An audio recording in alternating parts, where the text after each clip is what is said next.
across the UK, on DAB+, on your smart speaker, on your smart TV, and on your side. This is Talk.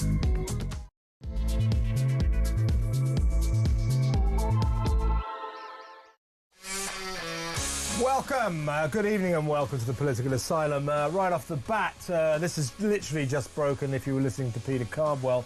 A man has been seriously wounded in a stabbing at the Berlin Holocaust Memorial. The entire area has been seized off. This is, of course, ahead of the German elections, so terrorism is suspected to be at play here. We will keep you posted with that developing story. Details are extremely scant right now, but stay tuned and we will update you as that story unfolds. But in the meantime, as you know, welcome to the Political Asylum right here on Talk. I'm Kevin O'Sullivan and I'll be with you all the way until 10 o'clock. Stay tuned for 3 hours of news, views and distinguished debate. Get involved, get on the phone and call me on 0344 499 1000. You know the drill. You can also WhatsApp voice note me on the same number and I promise, absolutely promise, give you my word, I will pay your message out.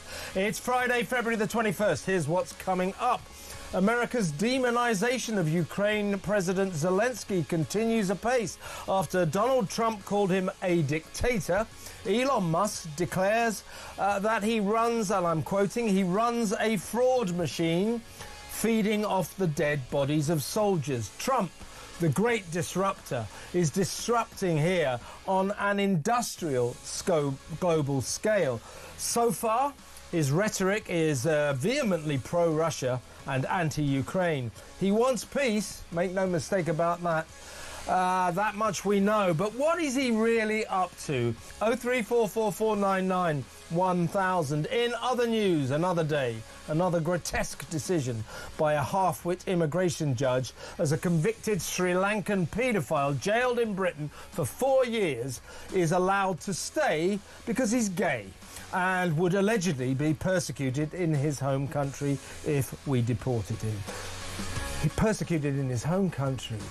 Frankly, who cares? But under the terms of the drumroll European Convention on Human Rights, he can stay in the UK and be a standing danger to British kids. Isn't that special? 0344 499 1000. Meanwhile, the horror of Hamas's theatrical coffin handovers as they give up the hostages they killed in those ghastly Gaza tunnels, including a baby who was strangled by some monster's bare hands and a 4-year-old, as Israelis vow to wipe every last Hamas terrorist off the face of the earth. Looks like the peace deal is on the rocks.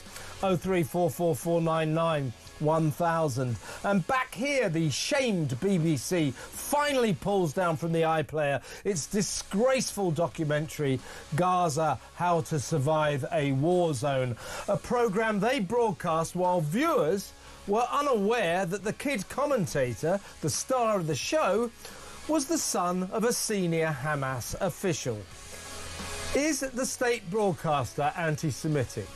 0344 499 1000. Plus, a bizarre NHS rule that wipes the medical career records of doctors who change gender. So, if they made horrendous mistakes before transitioning, no one will know. Wes Streeting is furious. Well, Wes, you're the health secretary. How about you stop this nonsense right now? 0344 499 1000. Also tonight, Tony Blair joins the growing throng of right-thinking people who believe that net zero nutter Crazy Ed Miliband is off his bloody rocker. He really is, isn't he? 0344 499 1000. And finally, sensational news on the Prince Harry front after a US court ruled his visa application to live in the States can be made public. Long-running legal battle here. Did old Ginger Nuts lie about his self-confessed illegal drug use? We're about to find out. 0344 499 1000. All that and so much more. So don't go anywhere. Stick with me right here, right now on Talk, the home of free speech and common sense. Let's spend Friday night together. And as always, it's my Friday friend, although some of the rows we have, he's more my Friday enemy. It's the great Pete Barnes, political strategist. Only joking, Pete. Good to have you. How you doing, Kev? You all right? Yes, mate. Yes, What mate. a week again, my lord. This is news story after news story. Do you know, just once I'd like one world-changing event not to happen. That'd be nice, wouldn't it? Exactly right. But as I said right at the outset, we'll keep a keen eye on what's going on in Berlin. They're talking about this being a terrorist attack. It sounds like it. A man has been stabbed, seriously injured. Very, very scant details so far, but stay tuned as that story unfolds. But let's get back to some of the stories that have been around most of the day. And first off, Trump, we know, called Zelensky a dictator who ought to hold some elections pretty damn quick. He's claiming, old Donald, that Zelensky's approval rating in Ukraine is 4%. It's actually 57%, which ironically is the same as Donald Trump's approval rating in America. So there's definitely misinformation coming out of the president. And today, of course, his sidekick, Elon Musk, has got involved and declared that Ukraine's president, Zelensky, quotes, runs a fraud machine feeding off the dead bodies of soldiers. This all plays into a lot of right-wingers' ideas, and funnily enough, a lot of extreme left-wingers' ideas, that what Zelensky has been doing has been encouraging the war and then siphoning off all these billions of pounds and dollars that the West keep giving him. As you know, America's given $350 billion to Ukraine since this war started. Trump's starting to say, well, I want to see the accounts. What have you done with it? I mean, they're basically almost saying that Zelensky's a criminal. Now, I think that's a bit over the top, to say the least. Even Nigel Farage, well, that's not fair. Nigel Farage came out yesterday. Nigel Farage, of course, friends and very close to Donald Trump. He said, look, right off the bat, Volodymyr Zelensky is not a dictator, and he also said that as far as he's concerned, Ukraine should be allowed to join NATO. This, of course, being a deal breaker as far as Russia's concerned. Now, this week, Pete, the talk started in Riyadh, a couple of days around a rather flash table in Saudi Arabia, just Russia and America. Meanwhile, this rhetoric coming out of Washington, coming out of Elon Musk. Now, look, something is going on. As I said in my monologue, thing about Donald Trump, it never was a truer thing said than take Donald Trump seriously, but don't necessarily take him literally. Now, his whole game plan in almost every situation is to disrupt, to blow everything up, and then zoom in and make a deal. So my suspicion is, right now, he is disrupting on a massive global scale, and we're going to find out what he's up to in the days and weeks to come. His envoy in Ukraine today, an American, said that Zelensky was a very fine man and not a dictator. So this is a guy who's working for Trump. So, you know, I understand why people are getting their knickers in a twist with all this rhetoric coming out of Washington. But I think we should hold fire for the time being and see what happens. Yeah, so fundamentally, I still think these talks are appeasement. I think they're an act of cowardice and a stain on our moral values. However, realpolitik, I completely get it. Uncle Sam turned into Uncle Sucker. America has a right to start asking, well, where's all the money gone? They definitely do. That's a quote from the new defence secretary. And going back to even when Pete Hegseth, even back in when Eisenhower was president, said the US cannot keep funding European security. I mean, that was decades ago now. However, the canonization of Zelensky, this kind of raising him up to sainthood, the beatification, it's gone too far. It's gone way too far, And Trump is right to call out some of these oddities, and he's right to start saying, well, wait a minute, this is American taxpayer money, this is our taxpayer money. What has been going on here? This idea is of 4%, absolute nonsense, and is peak fake news. And this is my point. Elon Musk, great guy, love him to pieces, but do shut up every now and then because you're not helping. Just by the way, did you see that he was holding a chainsaw when he said yes, this my with lord. the chainsaw-loving Yes. Argentinian president? Yes. But what I would say is, I shouldn't laugh, but No, it is funny. It is funny, but I do think you're right here, Kev, is that you shouldn't take him literally because the Trump kind of doctrine was cause absolute chaos. It is one thing that kept peace in that period of his presidency, is why things were relatively stable, is that nobody knew what he was going to do. And it seems to be this is what he's employing again, that the White House is saying one thing, he's saying another. It makes it look like there's chaos, and when there's chaos, nobody can react because you don't know what you're reacting to. It's quite a smart move. It was once known as the MAD theory, mutually assured destruction. You do it, I do it, that kind of thing. Yeah. There's a lot to it there. But my thing has always been, we have to start dealing with realpolitik. We've got to get the people in the room. It's interesting how Saudi Arabia has crept up the kind of league tables to be the arbiter of peace. I find that a very fascinating situation. And also Donald Trump's effusive thanks. So thank you, Saudi. Yeah. I think there's oil at play there. I think there's a lot at play with that particular situation. The idea as well of Europe, being the little, yappy dog of global politics, saying, I want a seat at the table. Well, no, you don't deserve one after the way you behaved. We spent. I love that element. I think Zelensky pathetic. should be there. Yes, but don't let those squabbling losers from the EU in. Oh my God! I mean, you let them near anything, and they will not be able to agree. They could not agree on the day of the week. No, the German Chancellor threw his toys out the pram the other day. I mean, it was pathetic. We spent more time trying to figure out what a woman is while Russia's been invading nations. I mean, at what point do you think you deserve a seat at the table? But what's going on here is bringing Zelensky to heel, because he is running around. You're talking about European armies. He's talking about prolonging this. He is talking about prolonging it, and this is about bringing him to the table and to say, look, this is what's going to happen now. This is about Trump saying, I'm in charge, and I do think, whether rightly or wrongly, this is going to happen. And this is really what it's about. Zelensky needs to be, for want of a better phrase, brought to heel, because this talking about European army, this permanent structured cooperation, what's known as PESCO. Do you remember that thing that Alistair Campbell in the referendum said was never going to happen? Yeah. Well, it's happening. Yeah. And you mean he was economical with the truth? Just a little economical with the truth. Who saw that? Yeah. No. This European army. Say it ain't so. Brexiteers running, trying to scare you. No. Well, another thing we've proven correct. Let me ask you an overarching question, though, and this is what I feel about it. I do understand all the criticism. I'm a big fan of Trump, but with reservations. Yes, always. And he's definitely up to something now. Yes. What he genuinely wants, and so does J.D. Vance, so does Pete Hegseth, so does the new government of the United States of America, without a shadow of a doubt. He wants peace. Yes. Now, that ambition, I think we should respect. Don't you think? 100%. But the reason that he wants peace is that Europe needs peace. Because unfortunately, I don't think this is the end of anything. I think this is just the beginning. And I do think that we need this situation in the same way that we needed Chamberlain to say we have peace in our time. Because we need these extra years to actually get in the game. We are miles behind on defence spending. We're miles behind on actually being prepared for what is coming around the corner.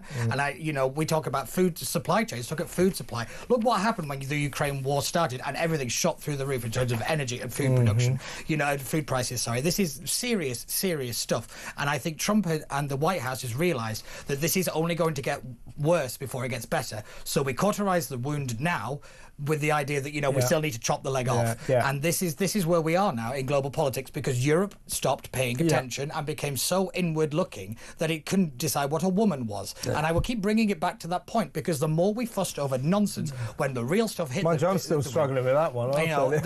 When this stuff really hit, and it hit hard, we were nowhere. The European Union, absolutely nowhere on Ukraine for weeks, if not months. But the EU is a pathetic, sclerotic bunch of woke idiots who, as I say, squabble all the time. All of their economies are going down the toilet. They're a waste of space. And so the one thing that we can applaud here is their elimination from the peace process. 100%. As I said earlier, though, I think everyone, we should hold fire. Trump is up to something. There's no doubt about it.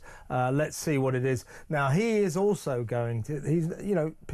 Trump is not stupid. He's not stupid. And then you've got J.D. Vance, who's almost like the intellectual version of Trump. I mean, J.D. Vance is a brilliant man. Pete Hegseth is no crap either. He's a smart guy. So what we have to do is watch what unfolds in the days and probably the weeks to come.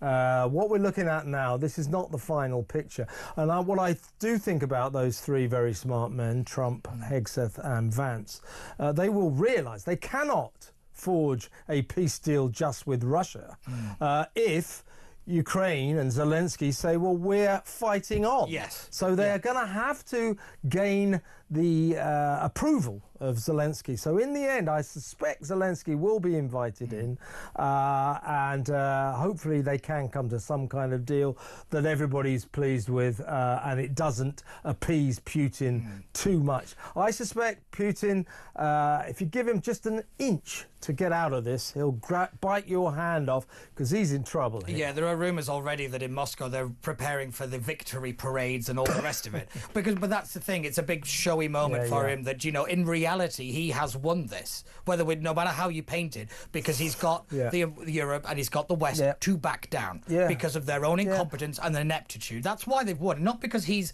been the better strategist or anything. It's because of our own incompetence. And the other thing to bear in mind is I believe that what America is trying to do is to short-circuit a process that would inevitably happen in the end. And what these talks that are going on now, given the kind of an EU kind of a schedule, you know, the war would just grind on and on and on.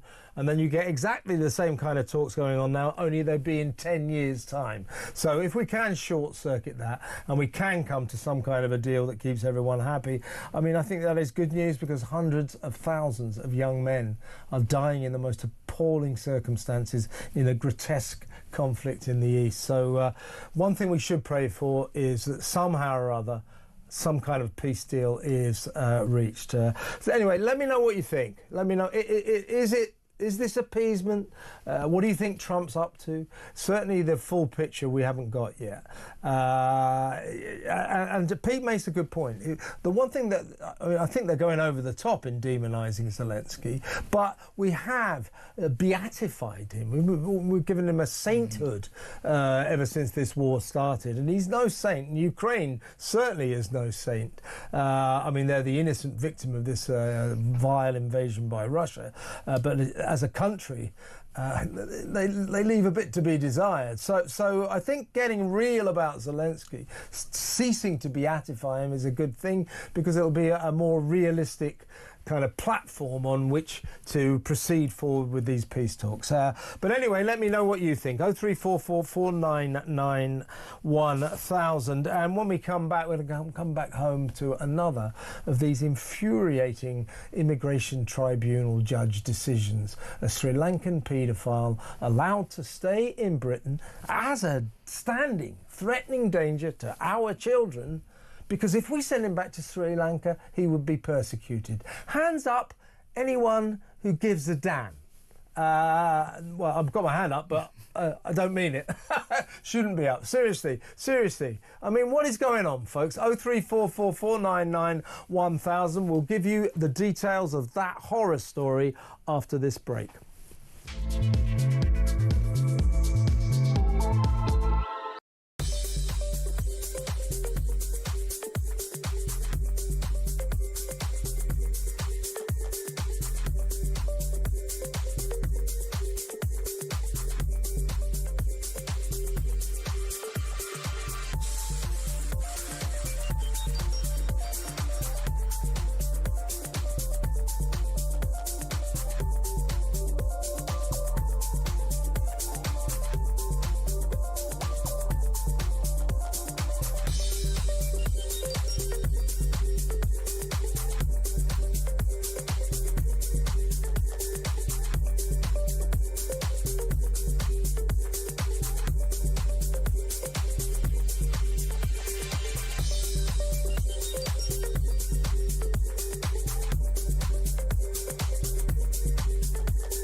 So a lot of what Trump's saying is straight up untrue. He's either lying or he doesn't care. And for Musk, as someone I admire, you know, Musk is an impressive businessman in many ways. For him to parrot this is an incredibly stupid thing for him to do, because amongst people who know, it just destroys his credibility. Okay. And if we find out that Trump has some really unhealthy relationships with Putin, with the Kremlin, and there's a lot of evidence that he has, it's gonna end badly for Trump and Musk as well.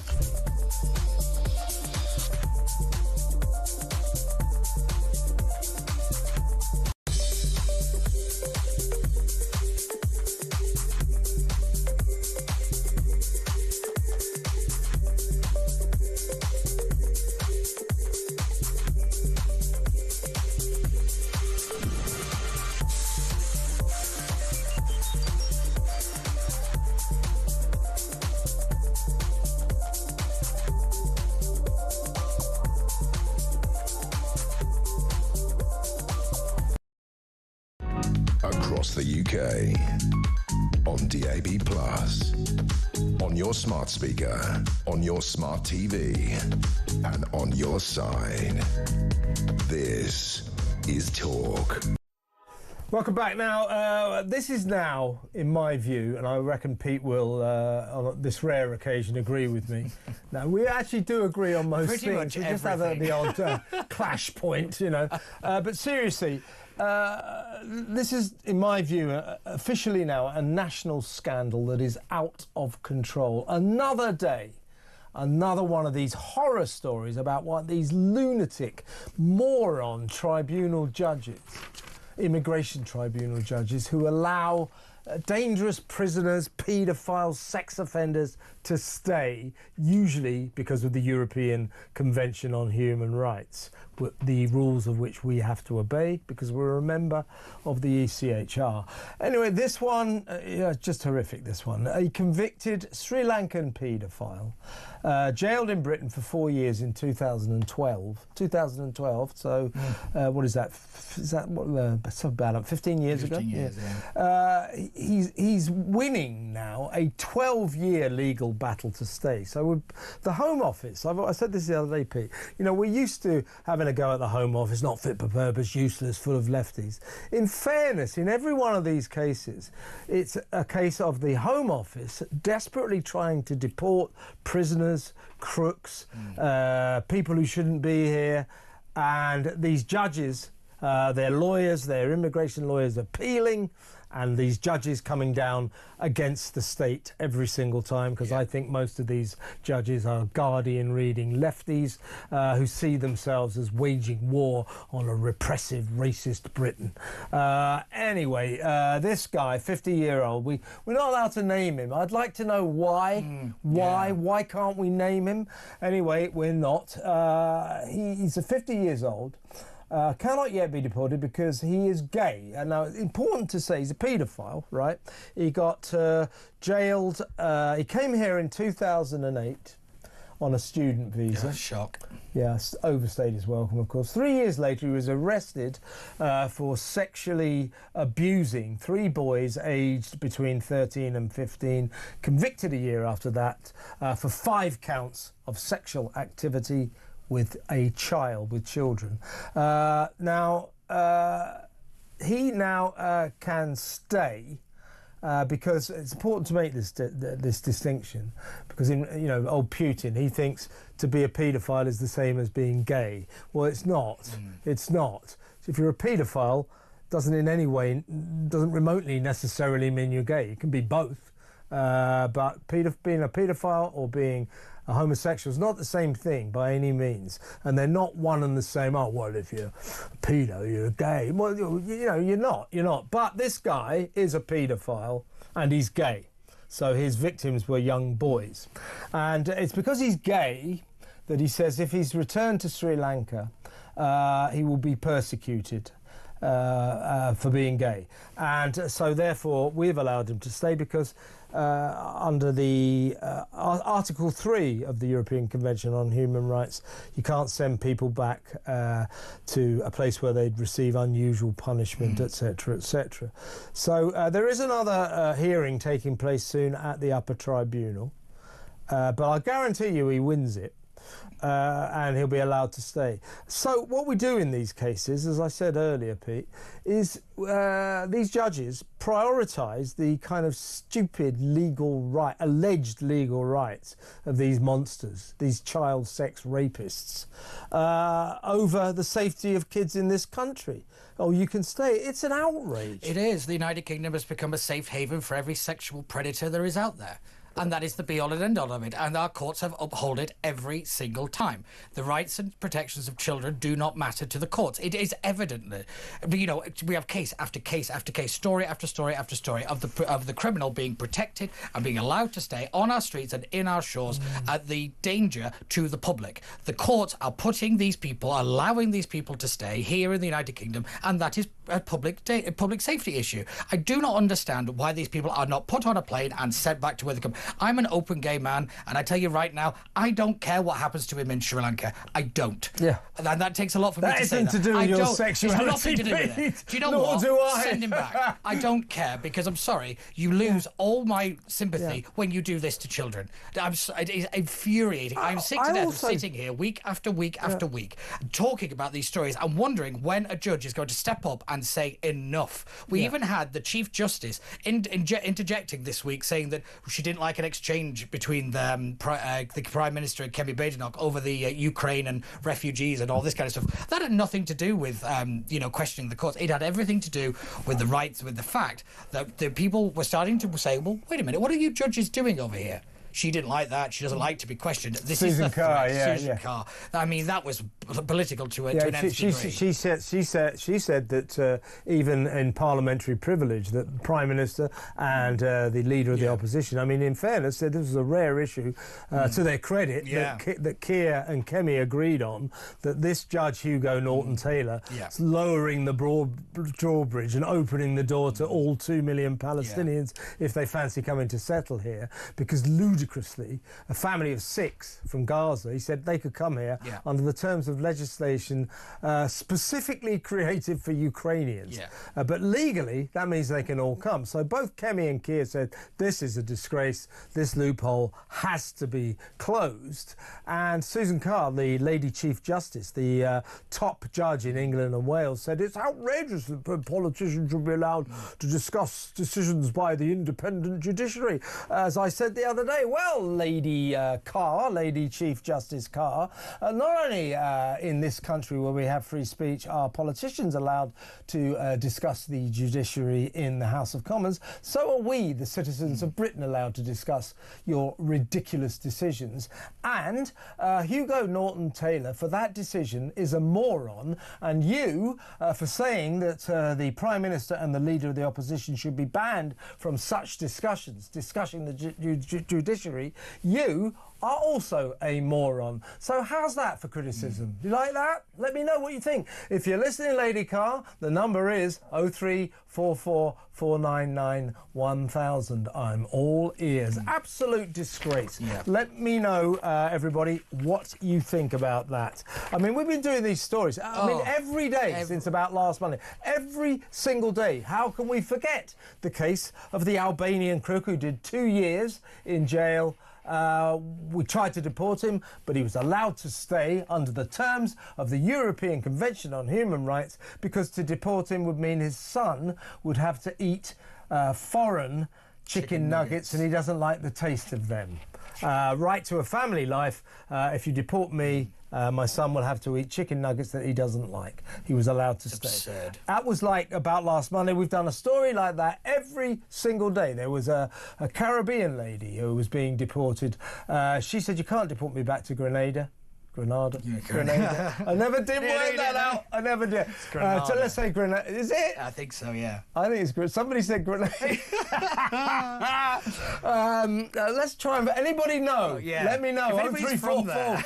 I'm going to go with Grenada. But we couldn't deport her back to Grenada, her native Grenada, because A, her husband doesn't like Caribbean food, and B, he doesn't like the hot weather there, so she's allowed to stay.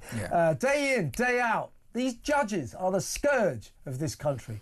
And, as I keep saying, what we need is a system by which the people of this country, the all-powerful democratic electorate of this country have the legal right to judge our judges. And if that means an American system whereby judges are voted in, so be it, because the way it stands right now, all judges are beyond any retribution.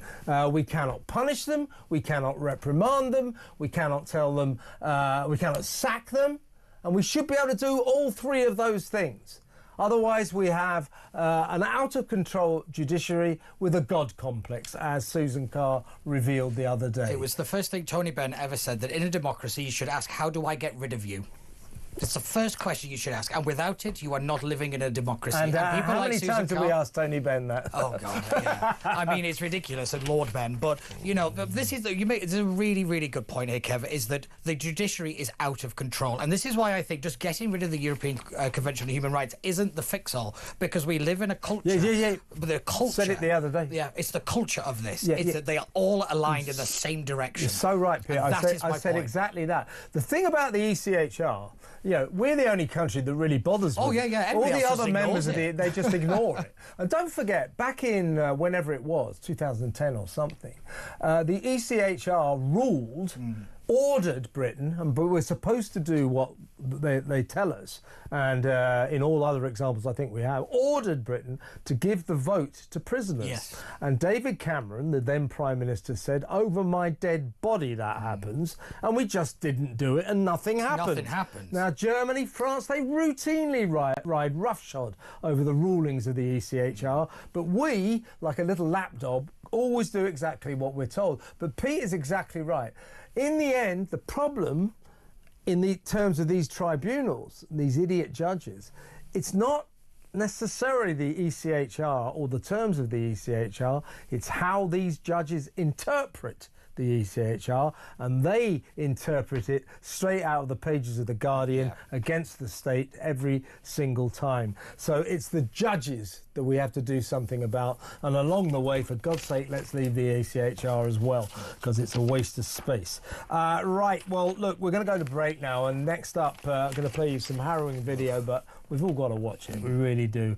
This is Hamas, the handovers of hostages now, is now this grim process where they make a song and dance theatre of handing back coffins.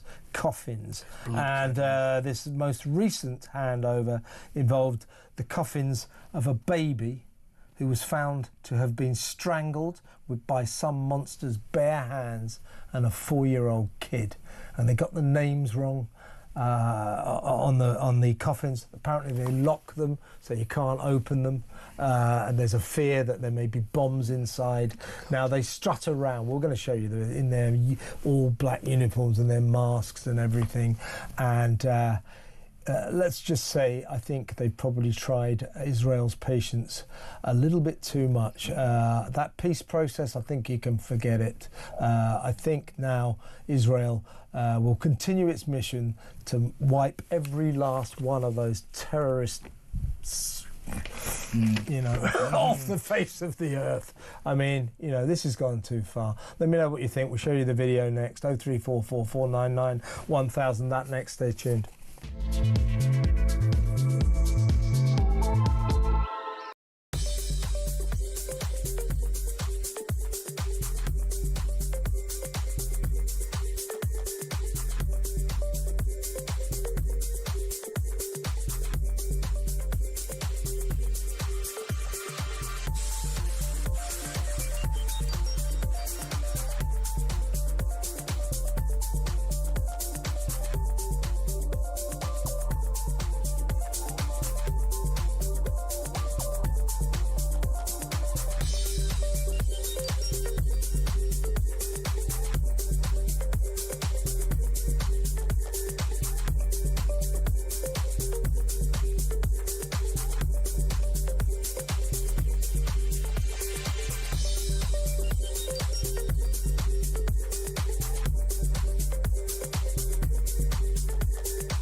Across the UK, on DAB+, on your smart speaker, on your smart TV, and on your side.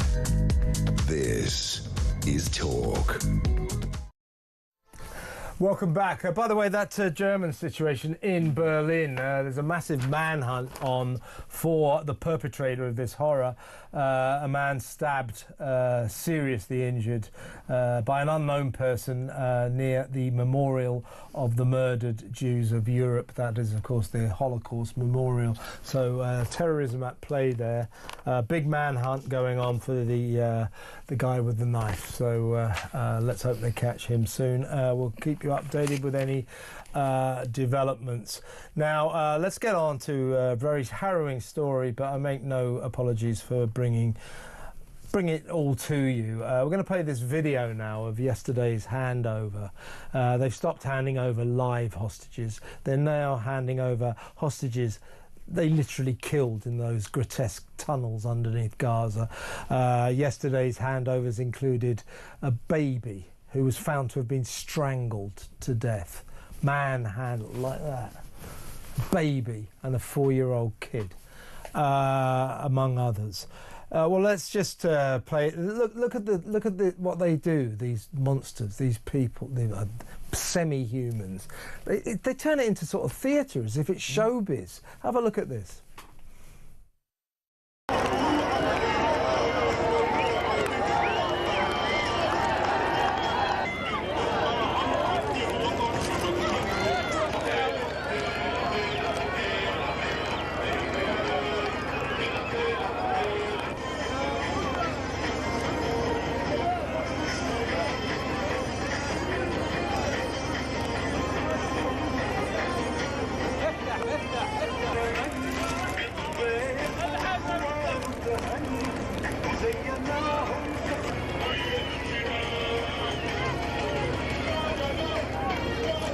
Watching it now as if you're on the radio, so I should have described that, but basically it's all these guys in their full black, their masks, carrying these funerals. Up on the stage, behind the stage, a huge banner of Netanyahu, all dressed, all kind of depicted as a fiend, and underneath him is like babies.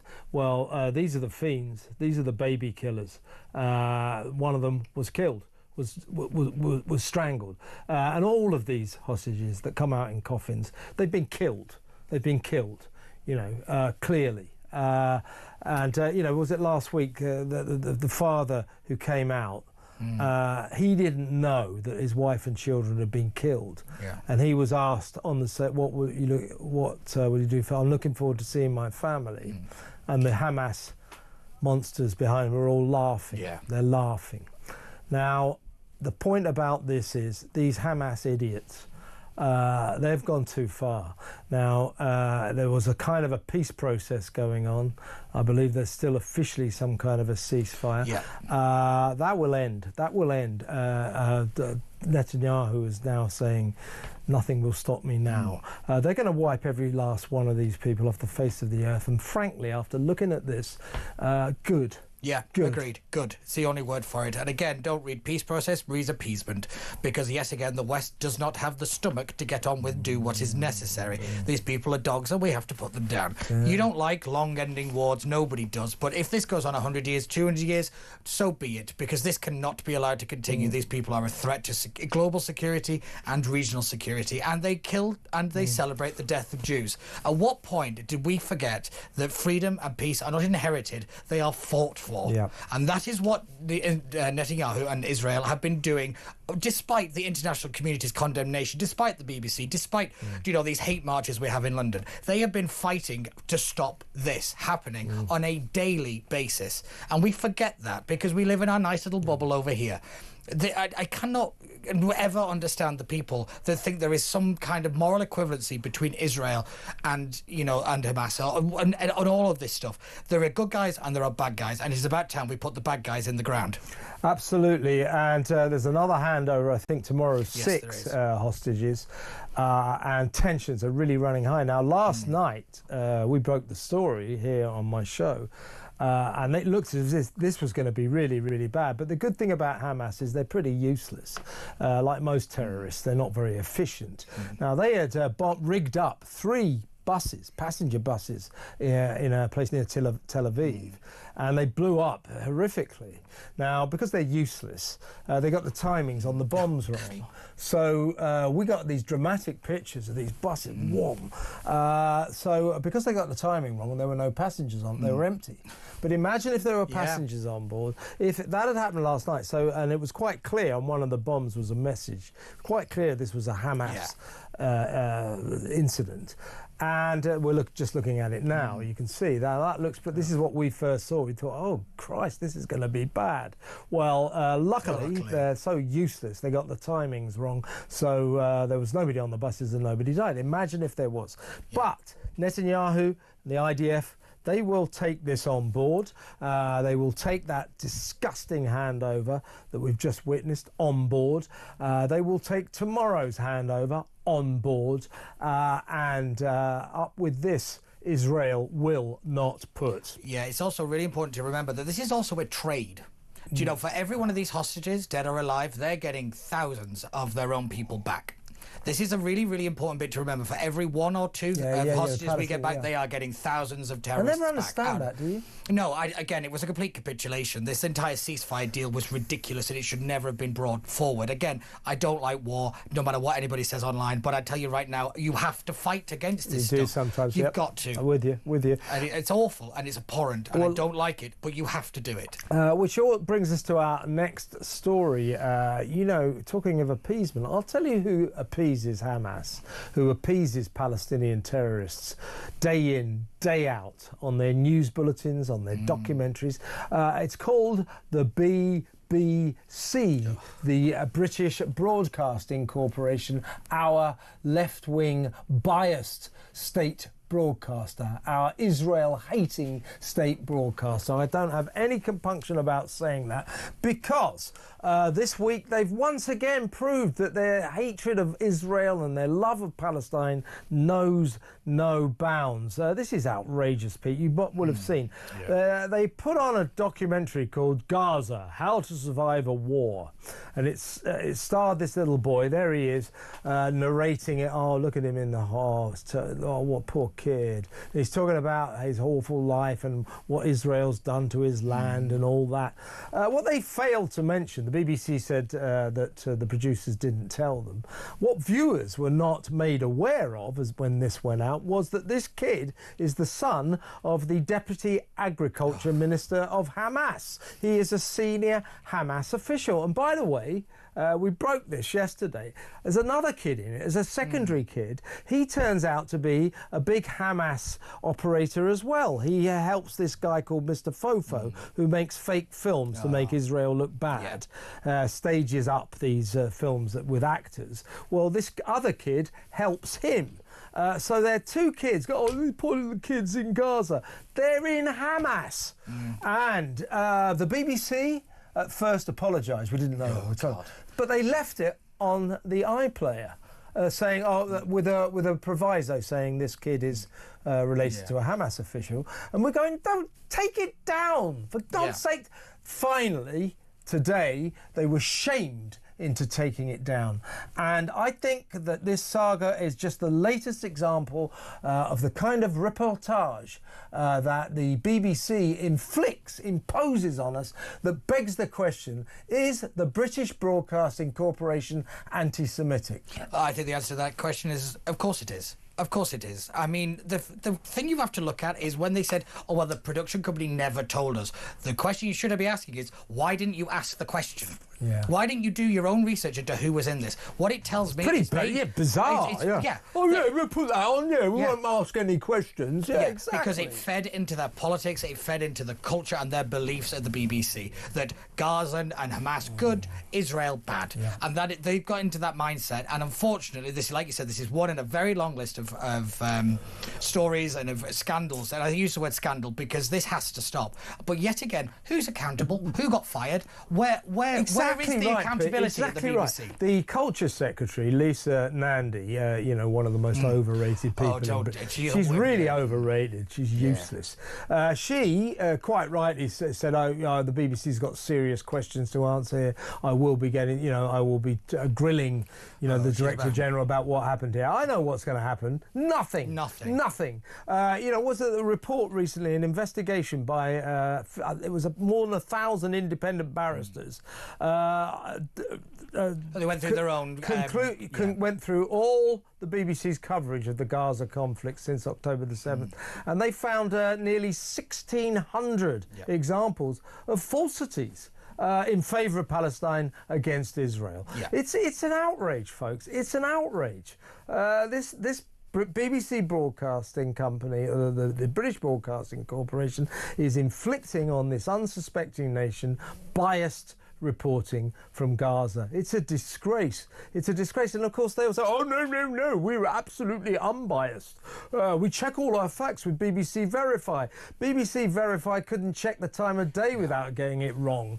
BBC Verify is run by a woman who's lied on her CV. Lied on her CV. I mean, I think that just says it all, doesn't it? I mean... And by the way, they recently, in a report on agriculture, they confused, they got it all wrong, because they didn't know the difference between hectares and acres. Oh, good Lord. I mean, that's how useless they are. Yeah. And only an organisation as pompous and as self-regarding as the BBC would set up a fact-checking. Yes. Well, now, once we've checked the facts, that'll be right. Well, in terms of the Verify, we need to know who checks the fact-checkers, who fact-checks them. This is ridiculous. Let me know what you think about the BBC, because I've got a pretty low opinion of them. 0344 499 1000. When we come back, we're going to squeeze in a couple more stories, so stay tuned for that. Well, one of them is a good story. You'll like this. Tony Blair has joined the ranks of the rest of us in realising that crazy Ed Miliband, the net zero nutter, is off his bloody rocker. So stay tuned for that.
Breaking news this morning revealed that under the Terrorist Act, 242 people were arrested in the year to June of this year. That's something you can indulge in as to all the people who aren't going to prison because, well, there's no prison spaces. So this is a Talk exclusive we've been looking at.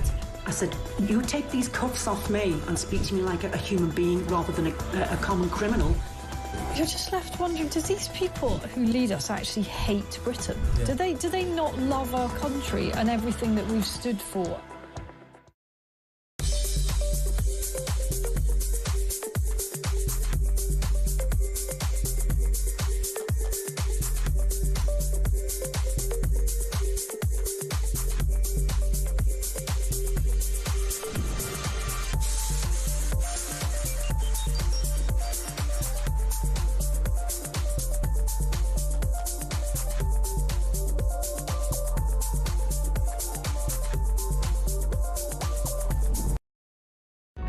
Across the UK, on DAB+, on your smart speaker, on your smart TV, and on your side.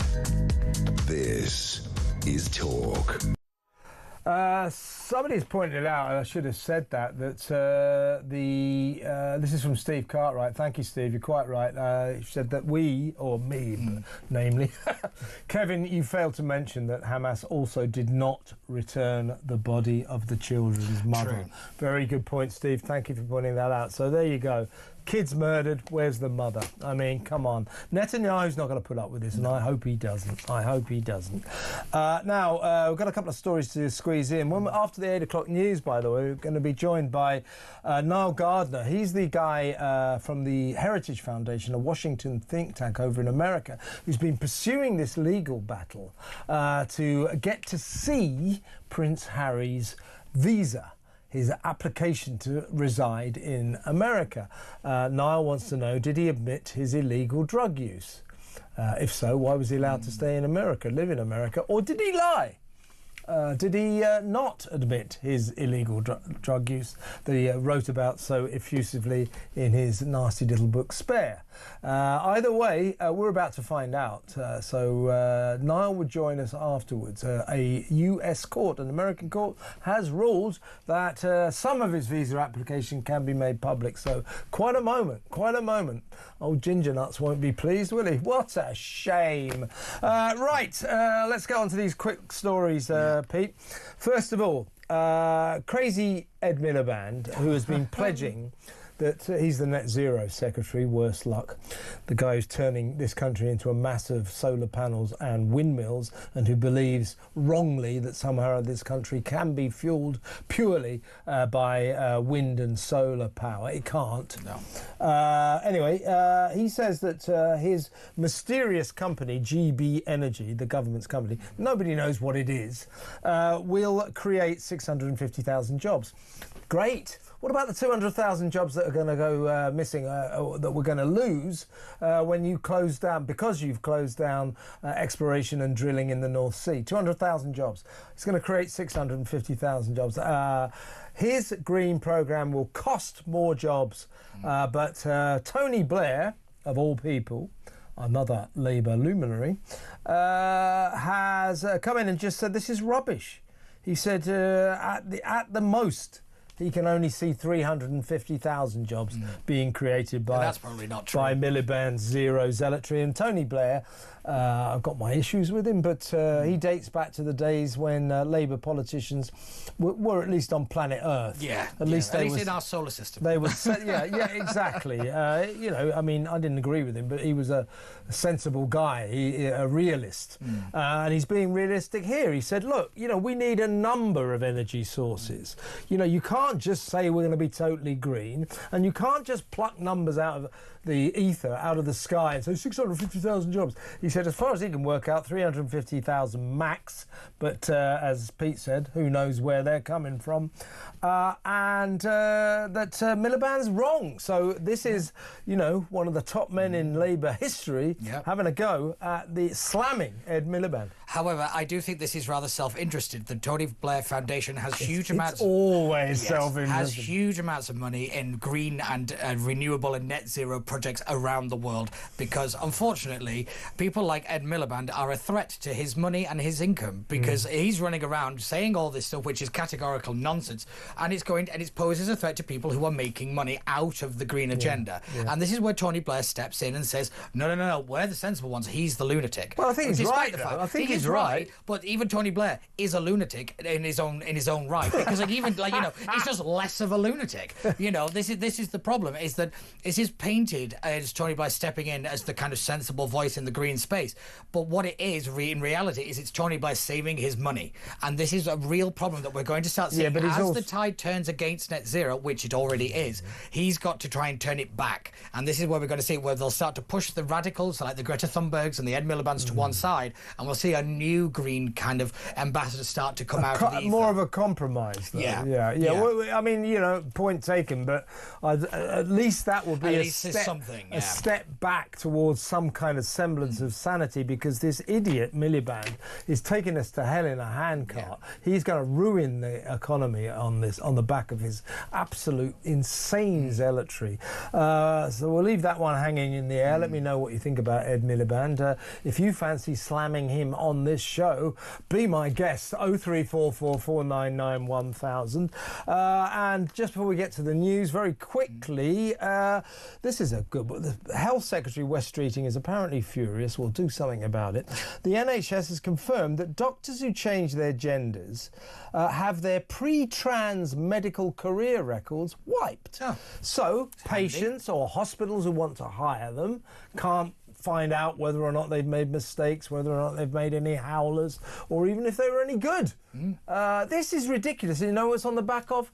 Well, they're a completely new person. They were never a man. They were trapped in the wrong body, so they've sort of been born. This is ridiculous. It's ridiculous. And what annoys me more is Wes Streeting running around saying this is an outrage. Well, do something. So you're the health secretary. This is the most annoying thing we have in the British establishment now, is that we've got Charlie Massey, who runs the General Medical Council, useless. Matthew Rycroft runs the Home Office, overseeing a migrant invasion. Mark Rowley overseeing the Met Police, hate marches on the street, no policemen anywhere. Amanda Pritchard running the NHS England. It is disintegrating. Yet all these people are given bonuses, titles, and all the accolades, and yet nothing is ever done, nothing gets better, and yet they are promoted and moved around, and it is infuriating. Nobody gets fired. Why does nobody get fired and held accountable for their inaction or their actions in the UK? In the public sector, Pete, nothing succeeds like failure. Oh my God, the definition of failing upwards is the British establishment. Yeah, exactly. But Wes Streeting, I mean, he keeps saying this is not acceptable. Oh, we've got to do, no, this is a disgrace.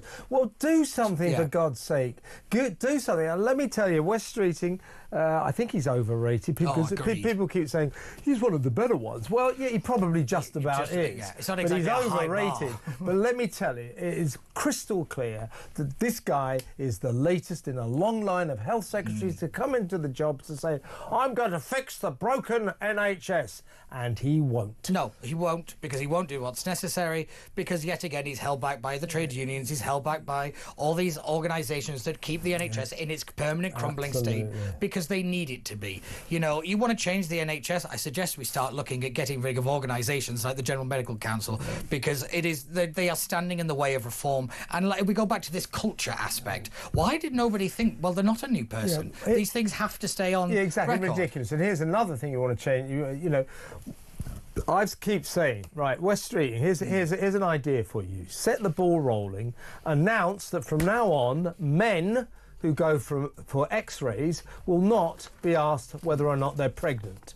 Get rid of that. At least, put down a marker. We're going to re-enter the world of common sense, and while you're at it, fire about 3,200 of the 3,500 middle managers who are earning £100,000 a year or not. None of them medically qualified.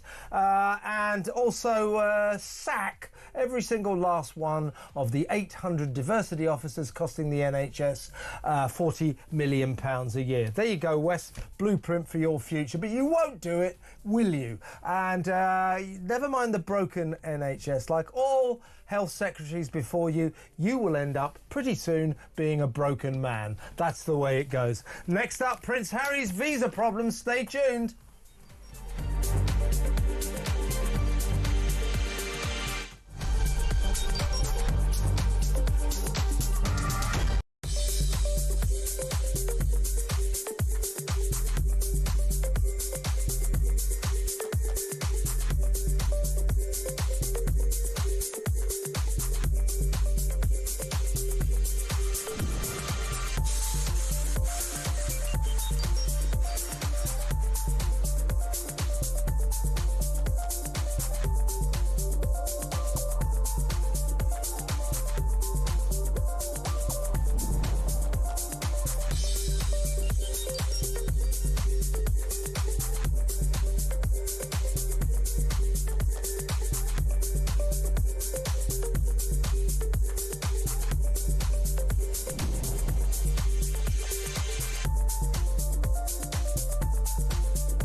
across the UK. On DAB+, on your smart speaker, on your smart TV, and on your side. This is Talk.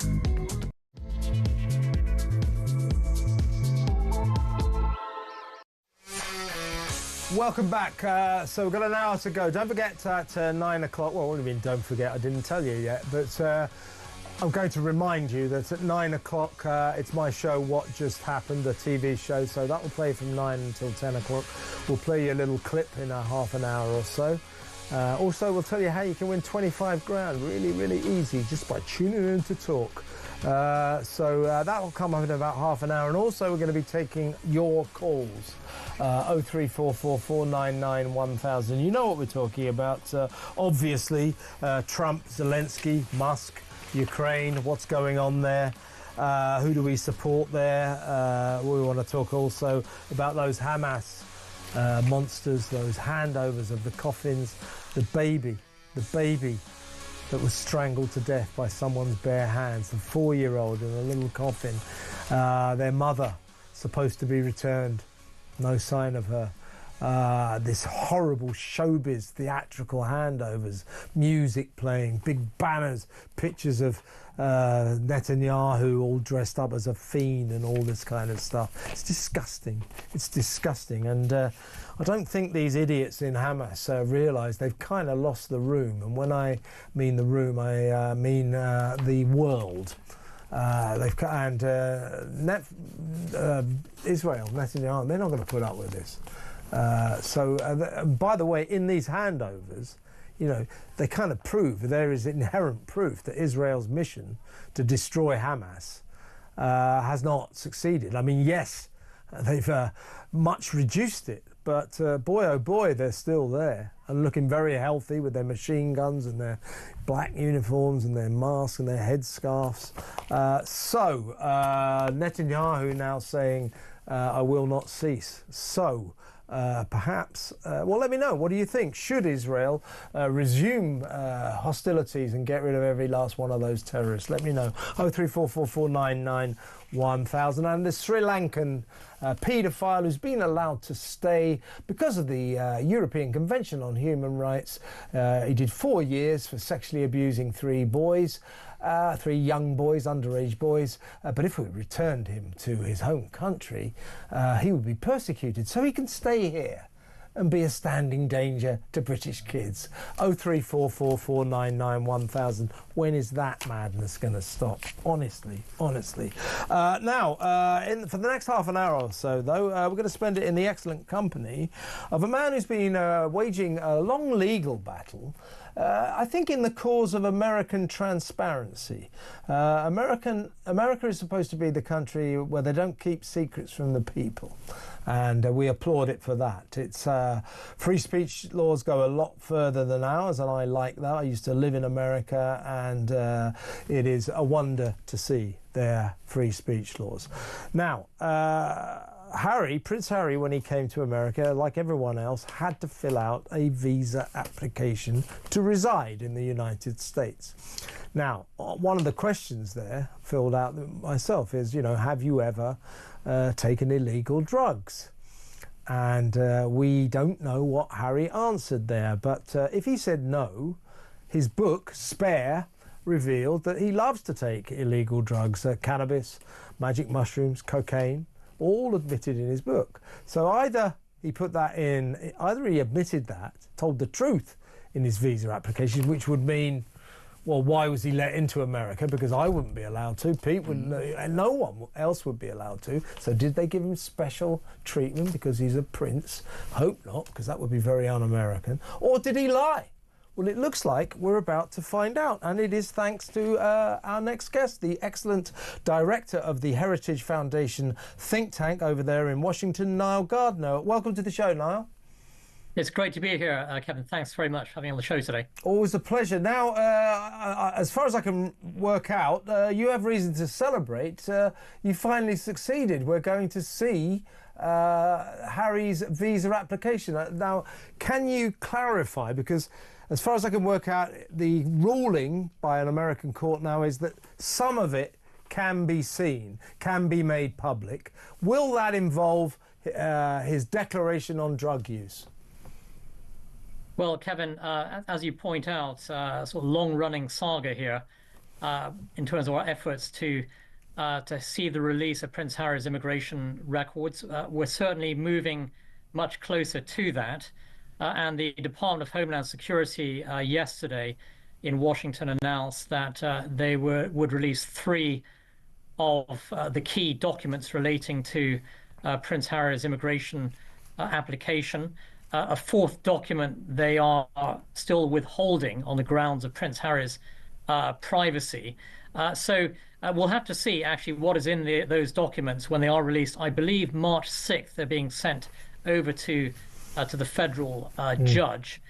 So we are moving a step closer, but we're still, of course, calling, Kevin, for the release of all of Prince Harry's immigration records. We believe the American people have a right to see those records. We want to see whether Prince Harry lied on his application and whether he received special preferential treatment. So the campaign continues, but certainly this is a major step in the right direction after a very long campaign, and certainly very, very encouraging the way in which this case is moving. And I do hope that ultimately we will see the release of all the records, and I hope that President Trump and his administration will ultimately release every single document in relation to Harry's immigration case. But the epicenter of your cause is the drug clause, isn't it? As I just explained. Either way, whatever we find out in terms of his declaration on drug use, it's going to be quite a story. If he admitted his love for drugs, which he wrote about in Spare, which I think is what inspired you to pursue this case in the first place. In other words, he said he loves to smoke dope and take magic mushrooms. So went off cocaine, but admits to using cocaine. If he admitted to that, if it was me or any other citizen of Britain or around the world, that's a no-no. You can't come into America. In fact, never mind living in America, you're not allowed in. Simple as that. Nigella Lawson, the famous TV chef here, recently could not go to America because she admitted using cocaine. Did he get special treatment? If he got special treatment, that, I humbly suggest, is very un-American. And the converse side of that argument is, did he just lie and say, I never used drugs? If he lied, that's a federal offence. Again, normally, Donald Trump says he won't deport him. Normally, you get deported for that. But to try to explain why it is you pursued this cause. Yes. Well, the reason really is very, very simple, Kevin. We believe in openness and transparency. We believe that no one should be above the law. Harry, of course, wrote in his own memoirs about extensive illegal drug use. Normally, that would make it very difficult to enter into the United States. Large numbers of individuals, of course, are denied entry to the US for previous drug use. And we believe that it doesn't matter whether you're a prince or a pauper. If you apply to enter in the United States, you should be held to exactly the same standards. The rule of law matters. We believe in strict immigration enforcement, and no one should be treated differently in this respect. And as you mentioned, Kevin, the penalties for lying on a federal immigration form are very severe. And normally, if someone has lied on an immigration application, they would be removed from the United States or potentially prosecuted. And I believe that the sentence is up to 5 years in prison for lying on an immigration form. So the stakes are extremely high for Prince Harry. And although, as you also pointed out, Kevin, Donald Trump recently made remarks about Harry's potential deportation.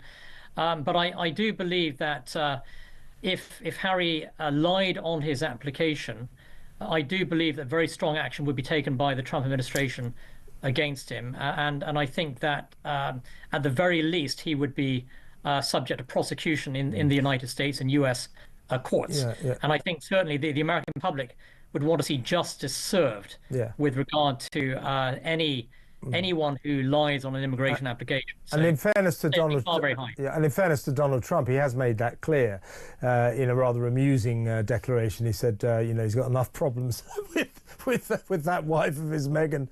He said she's terrible, but he did say he wouldn't deport him. However, subsequent to that, he did make it clear that if there's been laws broken here, he will let Prince Harry be punished. So I mean, Harry could have some awkward times ahead here. And I wrote about this, or I broadcast about this on my TV show, what was it, a year or so ago, saying, look, Biden. What I couldn't, you're on the sunlit uplands of this long-running saga because you've got a new president. What I couldn't work out was why a Democrat president, Joe Biden, was almost forelock touching, be me ever so humble, we're so honoured to have you living here in our country, which was really un-American. I mean, Americans, they kind of like the royal family, but they're not supposed to automatically look up to British aristocrats or indeed aristocrats from around the world. Why do you think it was that a Democrat president, and don't forget the Democrats are supposed to be the party of the people, that sort of America's equivalent to the Labour Party. What do you think that they took that line of protecting Harry? Because they actually went out of their way, didn't I think Biden himself said, as long as I'm president, he can stay here. And of course, you couldn't get the visa looked at or made public at all. Why do you think the Democrats went down that line? Yeah, that's a great question. I think that, firstly, with regard to Joe Biden and Prince Harry, the Biden administration went really out of their way to great lengths to prevent the release of Prince Harry's immigration records. You've got to ask why they were doing that, and this could potentially be a big can of worms, certainly in terms of what's there. And I think that the woke left-wing liberal elites sort of rallied around Prince Harry and Meghan. Whereas, most of the American people, and this was demonstrated in a Newsweek poll, supported the release of Prince Harry's immigration records. And so I think that you had the Biden administration trying to protect one of their own, basically, Prince Harry. And Meghan Markle, of course, in the past has been a very big critic of Donald Trump. She's attacked him on numerous occasions. And it's also been revealed recently, actually, that the Archwell charity run by Meghan and Harry donated significant amounts of money to Democrat-related individuals. Yeah, that's right. I think it's about $650,000. $600,000, including I think $250,000 that went to a foundation run by Ashley Biden, Joe Biden's daughter, and so I've called for a congressional investigation into what has happened there in terms of all of these donations. And Meghan and Harry should not be engaging in any way in political activity in the United States. They are, of course, members of the royal family. They carry royal titles, the Duke and Duchess of Sussex. It's completely wrong, of course, for members of the royal family to be engaging in any kind of political activity. And I do think that Congress should be fully investigating this. And I do think that the Biden administration went to extraordinary lengths to try and protect Prince Harry and prevent the release of his immigration records. And I do hope that the Trump administration will, in the interest of transparency and accountability, fully release all of the documents relating to Prince Harry's immigration records. I think there's a clear public interest in doing so. And when you mentioned about the Democrat donations, or I should say at this stage, I suppose, the alleged Democrat donations, but it has been suggested that at least $650,000 worth of donations to the Archwell charity. So, say somebody gives them $100 or something, you think it's going to go to good causes. Now, if those two have been deliberately taking people's money and deliberately directing that, giving that to Democrat causes, to the Democrats. I mean, that's a scandal. Yeah, I think that there should be congressional scrutiny of all of the donations made by the Archwell Foundation. And I think there have been a number of reports already in the New York Post, the Daily Mail, on donations made by Meghan Harris's own charitable foundation.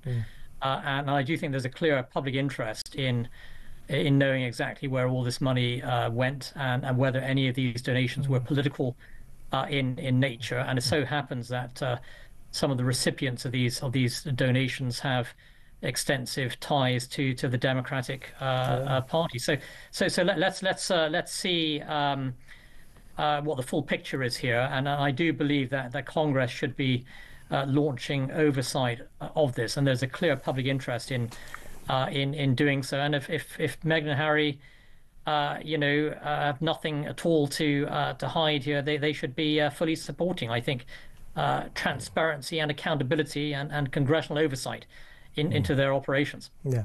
Just so before we go to break, Niall, and I hope you'll join us afterwards to discuss some of the big events of this week, what's going on with Trump, Musk, Ukraine. I think it was worthy of discussion. You're a joint British and American citizen. Is that right? Yes, that's correct. Yeah, I just wanted to make that clear in case people think you're some sort of Brit who's pitched up in Washington and trying to tell Americans what to do, that you have every right to be taking this standpoint, and you're pursuing this in the interests of American citizens, and you are an American citizen. So just in case, because you don't sound that American, I'm sure you understand. So stay where you are, and we'll discuss today's or the big events of this week when we come back. Thank you very much. That's Niall Gardner. He'll join us after this break, still with Pete Barnes, of course, and much still to come. Stick around.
Trump had asked Zelensky for an accounting of the $350 billion that we had given, and they can only provide accounting for about $90 billion.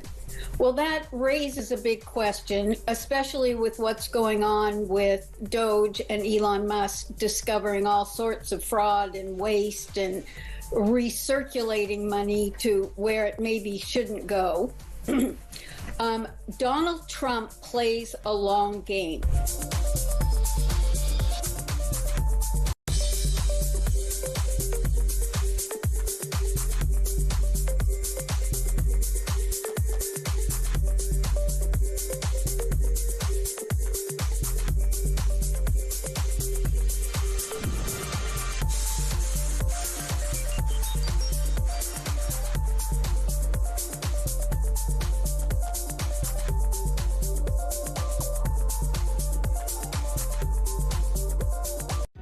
Across the UK, on DAB+, on your smart speaker, on your smart TV, and on your side. This is Talk. Welcome back. We're still talking to Niall Gardner. He's the director of the Heritage Foundation over there in Washington. He's a British citizen, but he's also American, so don't be deceived by that cut-glass accent. Welcome back, Niall. What's your take on what's been going on the last few days, what Donald Trump is up to? I mean, I framed it, you know that famous, almost cliche about Trump. Take him seriously, but don't necessarily take him literally. And his technique in most scenarios is to disrupt, cause chaos, and then try to strike a deal out of that chaos. I believe what he's up to now, along with his trusty sidekick, Elon Musk, I think he is disrupting on an industrial global scale. And in terms of what he's actually up to, we won't find out for probably, well, at least days, but probably not weeks. So what's your feeling about what's going on here? Yeah, that's a great question. And Kevin, without a doubt, I think this is a very revolutionary presidency here in the United States. And Donald Trump really takes a very different approach to many previous U.S. presidents. It's an America First approach, a very unconventional way, I think, of doing things on the international stage. He likes to put his adversaries on their toes, and I think that with regard to the big picture on Ukraine, I mean, clearly President Trump wants to see an end to the war. He wants to see a negotiated peace. He also wants, I think, European countries to do far more in terms of the long-term security and defense of Ukraine. I believe that Donald Trump wants to have a revolutionized, NATO alliance that's far stronger, and I think he wants to really leave his legacy as being a far stronger NATO alliance on the international stage, one that's actually prepared in terms of European input to actually stand up to the enemies of the free world. And so I do think Donald Trump, the way in which he's interpreted and read in Europe, often it's inaccurate, actually. And I think that, Trump, he's very unconventional, he's unpredictable, and he's somebody who I think at the end of the day wants to get real concrete results through advancing a U.S. foreign policy that's all about advancing the U.S. National interest. And I think that's very, very clear cut with regard to. Do you fear, Niall, as many do? I mean, so far the rhetoric coming out of the White House is very pro-Russia and very anti-Ukraine, and I actually quite approve of the how can I put the de-beatification of Zelensky. We've put him on too much of a pedestal. That isn't to say he's a dictator, and that isn't to say, as Donald Trump suggested the other day, that he started this war. But I think it's quite good to pull him down a peg or two. But do you fear that America, in Trump's very sincere desire for peace, partly to stop all the killing and all the death, but partly to save America a lot of money and a lot of weapons, do you fear that they're edging towards a kind of dangerous appeasement of Russia here? No, I don't think that's the case at all. If you look at the key figures in place at the head of U.S. national security and foreign policy, Marco Rubio, Mike Waltz, National Security Advisor, Pete Hegseth, I think they all have a very strong record, actually, in the past of strongly condemning the Putin regime, its barbaric invasion of Ukraine, and I don't think that there is any intention on the part of this U.S. administration to advance any kind of policy of appeasement. And you can be sure that I think the United States, when the time is right, is going to be very, very tough and aggressive towards Putin's Russia. Clearly, I think Donald Trump wants to achieve a peace deal surrounding Ukraine. He's had some disagreements with Zelensky, obviously, I think this week. But the reality is I think that the United States will fully recognizes the immense threat that Russia poses to the future security of Europe and to the free and to the free world. It's certainly my view that the Putin regime is monstrously barbaric and has carried out a lot of acts of great evil in Ukraine. And I think that's the overwhelming view here in Washington. And I do think that President Trump in the past has on many occasions illustrated that he's willing to be extremely tough with Russia. You look at, for example, what the Russians are up to in Syria, when Russian mercenaries attacked a U.S. military base in Syria several years ago. Trump was the president at the time. He ordered a very, very strong response. And as the New York Times reported, about 200 to 300 Russian mercenaries were actually killed by U.S. forces. Trump ordered that response. So President Trump can be very, very tough towards the Russians. And I think also, Niall, on this side of the Atlantic, certainly, there's been a lot of preemptive hysteria, I would say. I mean, people are going kind of crazy. Oh, my God, what's going on? Well, this is early days. So I think we should see how this plays out in the days and the weeks to come. So far, it's classic Trump.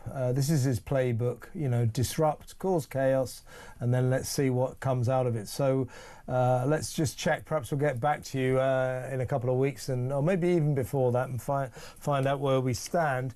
Can we move on to J.D. Vance, the excellent Vice President? I would say, the thing about Donald Trump is, a lot of people on this side of the Atlantic like to say he's stupid, he's a moron. He is not. He's a very bright guy. You don't get where he's got by being stupid. But I would say that J.D. Vance is sort of the intellectual version of Donald Trump.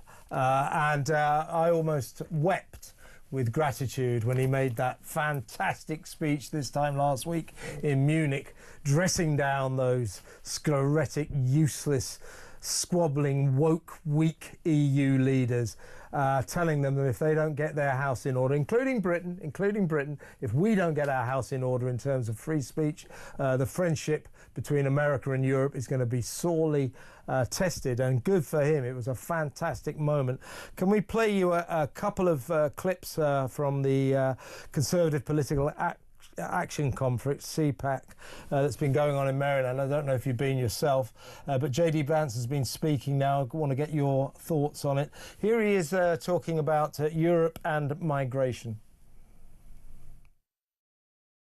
The greatest threat in Europe, and I'd say it was the greatest threat in the United States until about 30 days ago, is that you've had the leaders of the West decide that they should send millions and millions of unvetted foreign migrants into their countries. That is the biggest threat to Europe. And frankly, it remains, by the way, the biggest threat to the United States because, yes, we've got 4 years of President Trump's leadership, but I guarantee you, if the Democrats ever get power again, they're going to try to do it again. We cannot rebuild Western civilization. We cannot rebuild the United States of America or Europe by letting millions and millions of unvetted illegal migrants come into our country. It has to stop. Thank God it stopped here, but it's got to stop there.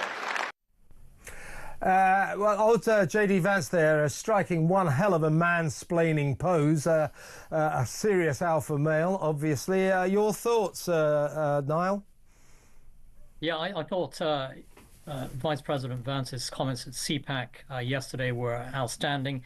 His comments in Munich as well last week were absolutely spot on, and I think that he's probably the best U.S. Vice President in many decades. Actually, he speaks his mind. I agree 100% with what he's saying there. Mass migration into Europe has been an absolute disaster. He is pointing out that the United States has now secured its borders after Joe Biden let in 10 million illegal migrants. That border is now secure. And European countries, including the UK, of course, have to do the same. And so I think that Vance is talking about the defense, the security of Western civilization, preserving Western civilization. I 100% support what he's saying there. I'm very glad that he made exactly these comments on European soil in Munich last week, shocking the very sensitive EU liberal elites. And it's about time a US politician went over to Europe and said exactly what he said. Yeah. And I think that no doubt large numbers of people were applauding Vance's remarks in Europe itself. Including You should have been in my house. We were putting up bunting, champagne corks popping. And did you notice the German guy, the former, I think he was the former German ambassador to the United Nations, sobbing on the stage because their values were under attack, and their values are what has destroyed Europe, what is destroying Europe. And what I've interpreted, what I thought was going on here is America. I have no problem with America being the global policeman, the country that polices the world, because it is the most powerful country on the earth, economically and of course militarily. But what I think was going on there in Munich was that it's America saying, look, we do still sort of want to police the world, but culturally, not necessarily militarily or economically, but we want you, if you want to be our friends, we want you to align with our values, and our most sacred value is freedom of speech and freedom of expression, and if you don't do that, we won't be your friends. I think it was a realignment of what the American global policeman phrase means. Yeah, actually, excellent points. And I think that what you're seeing from the new U.S. administration is they are linking America's national security and defense, economic prosperity, to cultural values and the defense of Western civilization and all of the principles that underpin Western civilization. And of course, Western civilization is threatened by mass migration, especially from third world countries into Europe. Western civilization is threatened by the suppression of freedom of speech by European governments, and even the British government has engaged in this. Especially the British government. Yeah, which is frightening to see, and Britain should be a bastion of freedom of speech, and we're not seeing that right now under Keir Starmer. No, we're not. Niall, listen, we have to go now, but it's been really excellent speaking to you, and I hope we can do this again. In fact, I demand that we do it again, and we'll keep us posted on the Prince Harry case, which is fascinating. Niall Gardner, the excellent director of the Heritage Foundation. He's good, isn't he? He's brilliant, Niall. One of the best. And, he's always one of those clever little people that pop up and making brilliant points. Yeah. He's one of those annoyingly clever. He went to two universities, Oxford and Yale. Yeah, he beat me. But no, he's very good, and he's right to push this Harry and Meghan thing. People always ask me, why do we fuss over them? It's because they are the paradigm of everything wrong in the West. It's self-indulgence. It's arrogance. It is lying. It is entitlement. You tear that down, and we might get somewhere as a society. Yeah, that's why it's important to go after them. Yeah, it is, and also, as I said, look at protecting Prince Harry, a British aristocrat. That is un-American. That is un-American, and I hope American values prevail in that case, and we get to find out whether or not he's a liar or was let into America on false pretenses. So we'll find out fairly soon. Let's go to break, and when we come back, I'll read some of your messages. We'll take some phone calls. Also, I've got my programme coming up. We'll play a clip of that, and we'll give you the chance to win £25,000. So, wow, much still to come.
across the UK, on DAB+, on your smart speaker, on your smart TV, and on your side.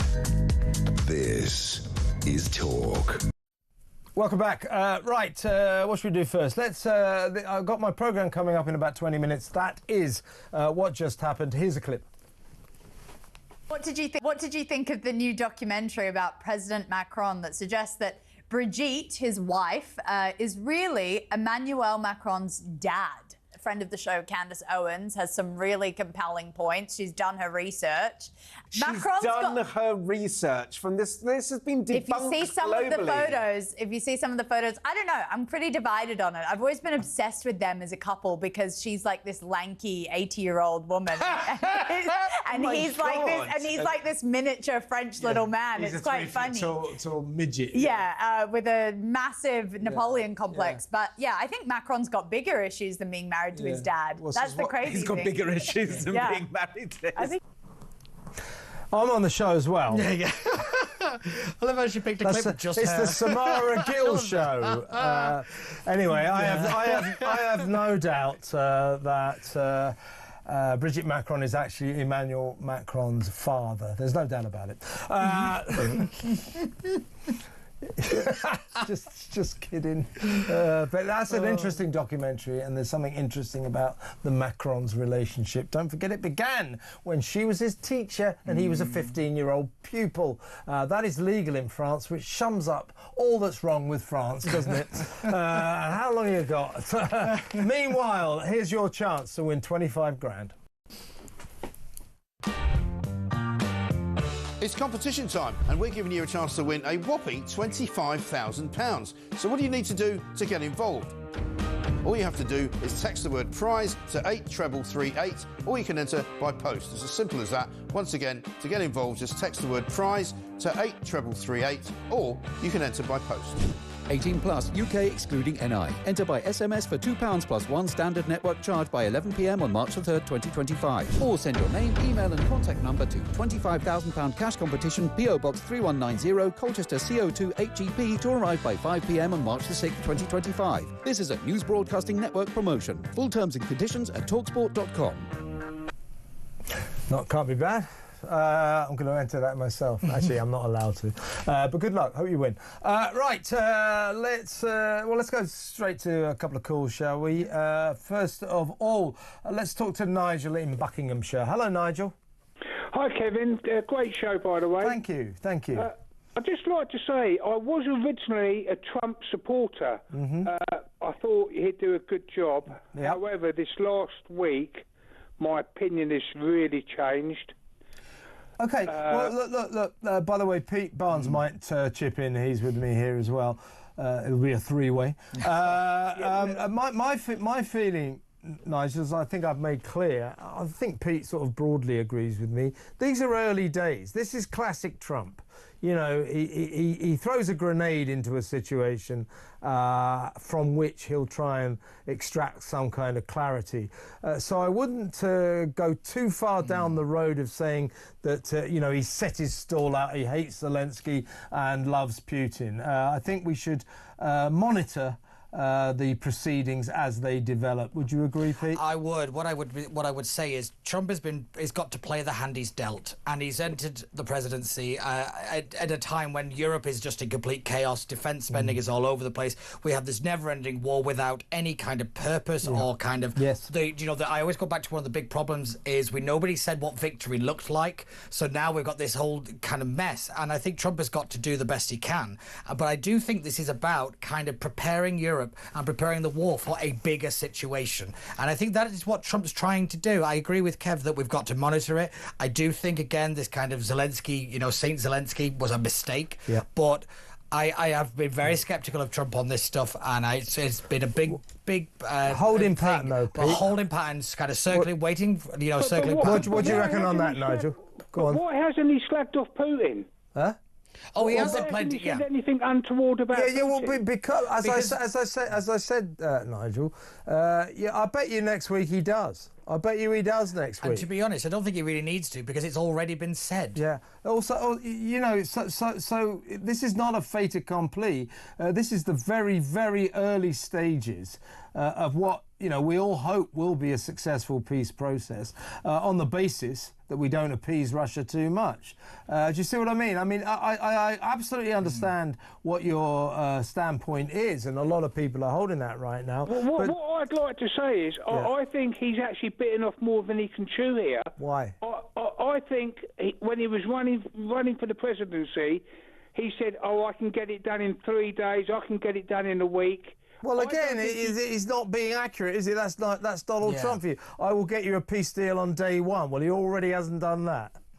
No, but I think now he's bitten off more than he can chew here. Well, so his get-out clause is to just slag off Zelensky, slag off Ukraine, and say, "Well, I've tried it. They're not taking the bait." Yeah. So here's what could happen if Europe, indeed Ukraine and Russia, don't go along, or if Trump.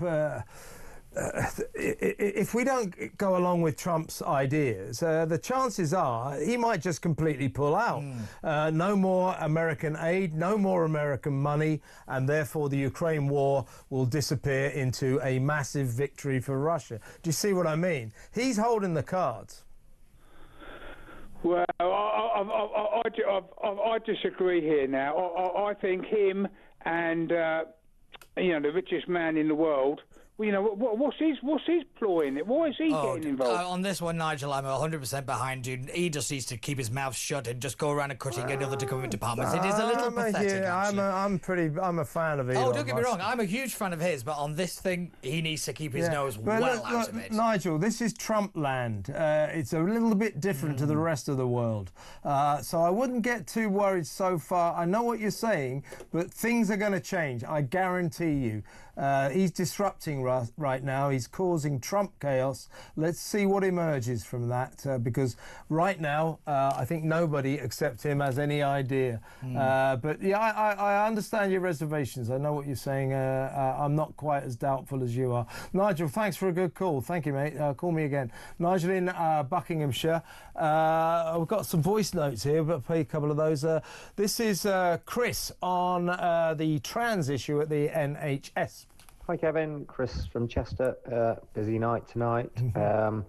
Just a quick one on the doctor situation where they can change gender and have their previous history wiped. Does that mean that anyone that goes through that has to do their 5 years of medical training again? Because in theory they're wiping the slate clean. Yeah, that one to ask West Streeting perhaps. Yeah. Keep it up.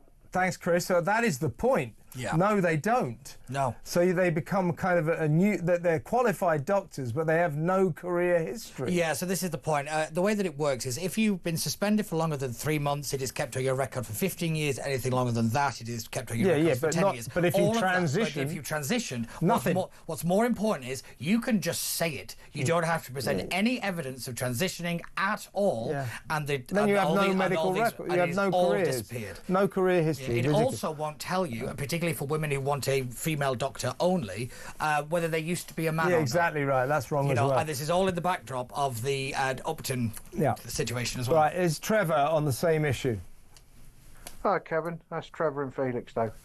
Just a quick one on this regarding the doctors and nurses who decide that they are changing sex and all their medical records are expunged.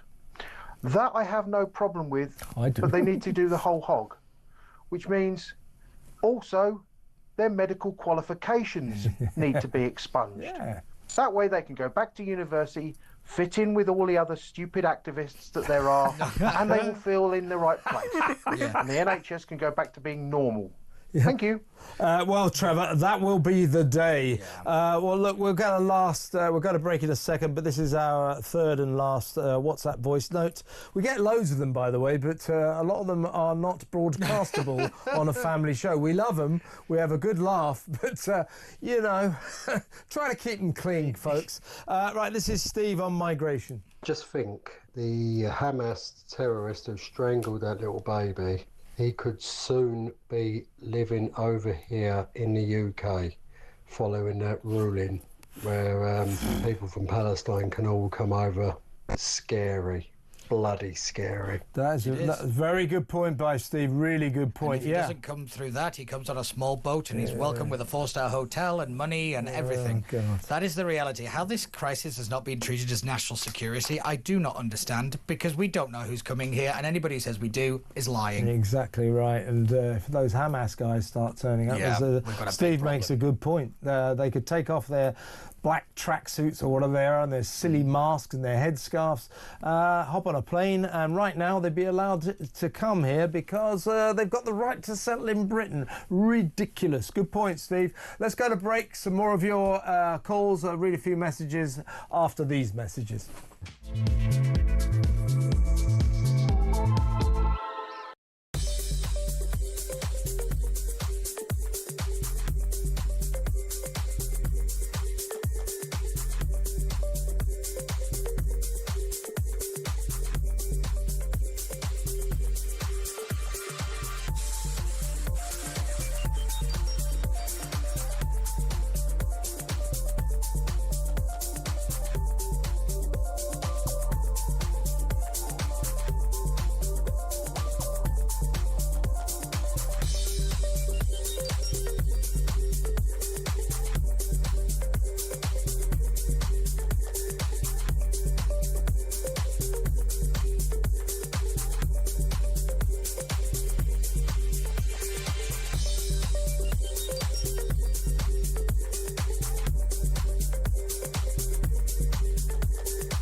Across the UK, on DAB+, on your smart speaker, on your smart TV, and on your side. This is Talk. A few messages. Sharon says, we can simply decide not to follow the ECHR in particular cases. It is perfectly legitimate. You're right, Sharon. Yeah. As you say, this is about the judiciary having some sort of God complex. We need to update the Constitution to allow government to overhaul judges. I don't think the actual ECHR is the problem. I think it is a large part of the problem, but the main part of the problem, you're right, Sharon, is the interpretation by judges. It's also not just the judges, it's the charity sector, it's the civil service, it is the entire apparatus of the state is in that direction. That's what needs to change. Absolutely. Is another one. Richard in Yorkshire, West Yorkshire, says we should ignore the ECHR. Any fines would probably be less expensive than keeping other countries' criminals, and we would be rid of them. By the way, when Sharon talks about the Constitution, one of the problems with Britain, Sharon, is we don't have a Constitution. We don't have a codified Constitution. A lot of people think that we should write it down. You'll like this one. It hasn't got a name. Shame. Put in there. I like the this is to me. Kev, I like the cut of your guest's jib, even if you fall out with him every week. Right, let's get back to the... Oh, by the way, James Whale, the great James Whale, will be with you at 10 o'clock. That is after my show, What Just Happened, which starts in about 8 minutes. And I should have said earlier, you can obviously watch it on the telly, YouTube and all that. But if you just want to listen to it on the radio, it's radio friendly, so you can just hear me, which will spare you from having to look at me. So you might prefer that route. Right, let's get back to the phones. Let's talk to Darren in Surrey. Hello, Darren. Oh, hi, Kev. Hi, Peter. Good show. Before I get to my main point, please square these particular circles for me. You're going on about the judges. With the Jamaican chap that couldn't be deported back to Jamaica because he's bisexual, I thought, well, hold on a second, is that not insulting to Jamaica as a modern country, has a thriving tourist industry? I'm sure there's lots of gay lesbian couples just got married, went to Sandals on their honeymoon. Yeah, I'll tell you that, it's a good point, Darren, and it is another point about Sri Lanka. Now, Sri Lanka used to be, I don't know what the score is now, but it used to be, shall we say, well known for being rather friendly to paedophiles. If you remember Arthur C. Clarke, the author, the sci-fi author, used to live there in a house with a load of young local boys. Again, I'm not sure that it holds water that this gay paedophile guy would be persecuted if he went back there. But I just think that's a crock every single time anyway. But then you had the Pakistani lady that couldn't go back to Pakistan because she was Christian. So West Mainstreet saying, well, hold on a second, does that mean that everyone from Pakistan is coming here as a Christian because they can't stay there? Or are we importing people with that same view that Christians should be persecuted and worse? Look, it opens up all these sort of conversations, doesn't it? Yes, it does, Darren, and what you're implying here, perfectly accurately, is all these migrants, all these people are gaming the system, and I think it's that Pakistani woman you're talking about. I believe I'm right, they tried to deport her and she appealed 8 times. That's a staggering I number mean, of you know, appeals. in other words, that any verdict, right, you're out of the country, I appeal, okay, you can stay. Right, you're out of the country, I appeal, okay, you can stay. You can just do that ad infinitum, it's ridiculous. Yeah, no, exactly. And what's really important is we pay for that as well. Yeah, by the way, we're paying for all their legal fees, don't forget that, Darren. All right, mate, well, listen, thank you, excellent call. Call me again. Darren in Surrey. We've got time now to talk to Josh in Coventry. Hi, Josh, what would you like to say? Hello, Kevin, how are you? I'm very, very well. Kevin, one thing I'd like to say is I think about, can I just touch on something you said about the Constitution before I move on to Ukraine? Yeah. Yeah, we have an uncodified... Well, Pete just pointed that out. But I'm not sure what that means. It's not written down in one single document. But in other words, you know, it's interpretable. Yeah. Not in one document, it's in like various, to my knowledge. But, we don't really have one. But anyway, go on. Yeah, Ukraine, Kevin, I'm not sure what you think about this, but I personally believe that after 3 years, £4 billion a year spent, I think we need to start cutting down on that expense, you know. And Rachel Reeves talks about this £22 billion black hole. I can solve £8 billion for you right now, Kevin. £4 billion in Ukraine, £4 billion in housing asylum seekers. That's £8 billion, you know. I just think that there are solutions to this. If you're going to talk about Labour expenditure, what about the £11.6 billion they're sending abroad for green projects in developing countries? The £22 billion they're spending on something called carbon capture in Liverpool that doesn't work? Did you see the piece in The Spectator last week about, I think they called it frivolous spending or something? Yeah. All the money they're spending. Oh no, it's a joke. It's an absolute joke. It's an absolute joke. All this sort of woke, you know. Yeah, of course. Yeah. It's ridiculous, Kevin. You know, in fairness, Josh, I don't think it was The Spectator. It was The Sun. 2 days this week. So great stuff. Listen, Josh, I've got to move on. Thank you, Josh. Josh in Coventry there. Can we get Tarquin up? Got to get Tarquin. I want to get Tarquin. I told you get Tarquin. Where is he? You getting him? We've got to get Tarquin. Hello, Tarquin. Tarquin. Hey, it's Tarquin. Yeah, no, you don't have to say Tarquin. We know it's Tarquin. Yeah, you got another song. All right, let's finish the week with a Tarquin song. He played us a folk song last night. You'll like this, Pete. Okay, go on. All right, take it away, Tark. Right, I want you to all sing along. You all know the words. We will. The wokey cokey. Okay, off we go. Go on, then. Have you got your guitar to me? You put the lefties in, the lefties out. In, out, you shake them all about. You do the wokey cokey and you turn around. And that's what it's all about. Oh, oh, wokey cokey cokey. Oh, wokey cokey cokey.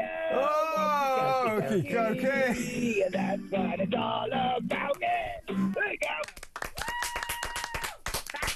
I think, Tarquin, that is a fantastic way, or maybe a catastrophic way, to bring the curtain down on another incredible week here on the Political Asylum. Thank you, Kevin. Thanks, Tarquin. You keep in touch. I know you will. Tarquin, the inimitable Tarquin from London. Last night we did a folk song. Wow. My God, my God. Listen, well, we got another minute. What should we talk about? Oh, I know, yeah. I was expecting that to go on longer, but yeah.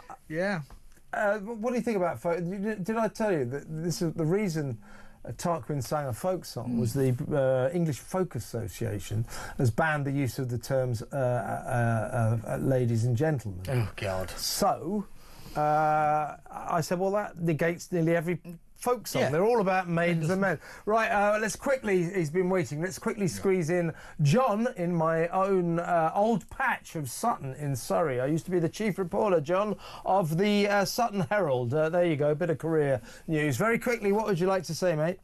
Yeah, very quickly, I agree with your guest. It's Peter. Yes, Peter, I think Trump and the Americans are trying to set Europe up for what will be a much bigger situation.